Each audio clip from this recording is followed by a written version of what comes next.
বন্ধুরা, এগুলো হলো কই মাছ। একদম হালকা ভেজে তুলে নেবেন এপিট ওপিট করে। আমি এটা চিলি কই দেখিয়েছি, একদম অন্য রকম খেতে হবে।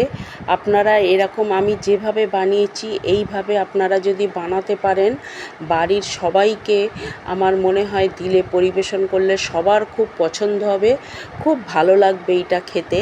আমি এখানে পেঁয়াজ ডুমো ডুমো করে কেটে দিয়েছি, কাঁচা লঙ্কা 2 পিস করে দিয়েছি, লঙ্কা, হলুদ, নুন, টমেটো সস এগুলো দিয়েছি। আর এর সাথে যেটা চিলিতে কিন্তু কোনো দিন আলু চলে না, আমি কিন্তু এইটাতে আলু দিয়েছি। আলুটাকে একদম চটকে নেবেন না, গোটা আলু সিদ্ধ করে হাফ ভেঙে দেবেন, একদম কিন্তু চটকাবেন না, সেটাকে হাফ ভেঙে আপনারা দেবেন।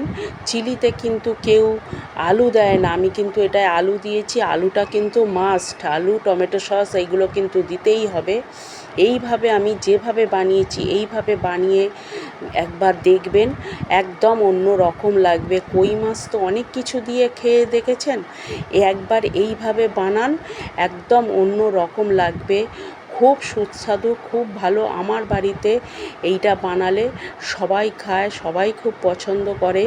এটা ভাত, রুটি, পরোটা দিয়ে খুব ভালো লাগবে খেতে, খুব টেস্টি, একদমই আলাদা, একদমই অন্য রকম। এইটা আমার মনে হয় কেউ আজও পর্যন্ত দেখায়নি এই জিনিসটা, এরকম চিলি কই।